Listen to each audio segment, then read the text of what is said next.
guys, I'm Young, and I hope you guys enjoy that hyperlapse, because that's the function that I'm most excited about with Mavic Air 2. So now let's just fly and talk about how you can maximize using hyperlapse.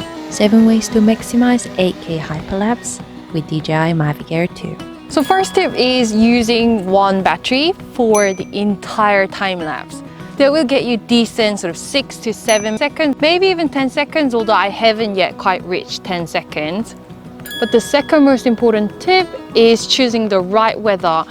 Right now it's cloudy, so you're not really gonna get those beautiful sunshine, you know, with beautiful clouds, blue sky, etc. And also, flying in a non-windy condition is really important. I actually did try in windy condition as my very first hyperlapse. And you guys can see even at 1080p, 3-second interval, it was shaky. And the best way to prevent is not to use the close-up subject, but wider landscape. The third thing that I found is that waypoint is more interesting than course lock. Course lock actually just goes straight in line, whereas waypoint, you can actually choose a couple or several points where the drone can fly. But of course, don't go crazy with the camera angle. I did that like this, and I thought it was a little bit too much, because you get a lot of dynamic in the footage by the drone actually moving and time passing, so you don't need to go really crazy with the camera angle. Circle mode, which also only comes in 1080p, I thought was interesting, but here I actually flew pretty far and I lost signal. So I only got like 1 second of very interesting footage. I'll try it again.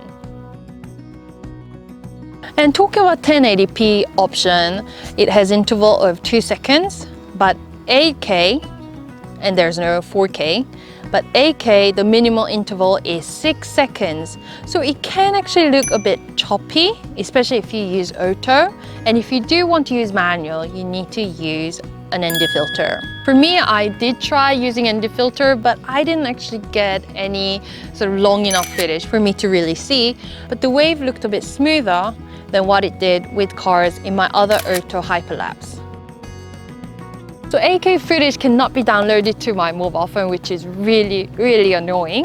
However, all these hyperlapse videos are so short, it's actually easy to render. In my Windows laptop, I did see those like weird 4 square.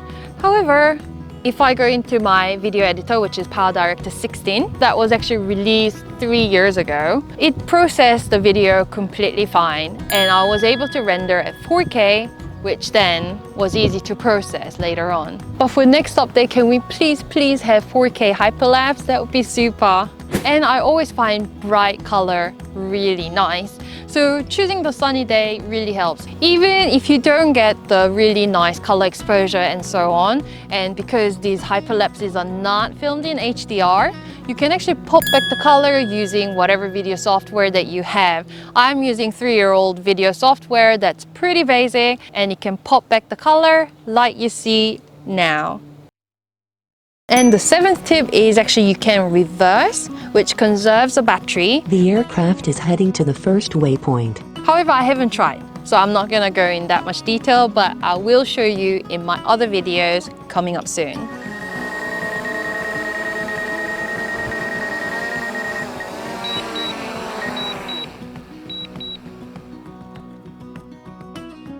So what do I think about 8K hyperlapse or Mavic Air 2? That was like the big selling point.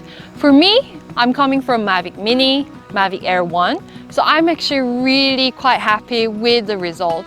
I mean, there are certain limitations with only 8K, no 4K, but there are ways to get around it, and you can actually just maximize using it, like the 7 points that I talked about before. And I love the fact that it actually makes the video automatically, which was very quick to download, but only at 1080p, not at 8K. So that's something that I really wish DJI improves on in next, future updates.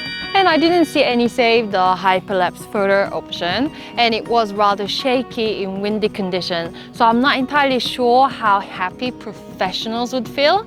However, I'm really happy with the result, and I just wish I really had more than 2 batteries. So I'll just limit myself to hyperlapse when the weather condition is perfect and it seems like we're gonna get some sunny days in the next few days. So please stay tuned, subscribe to my channel, and see you!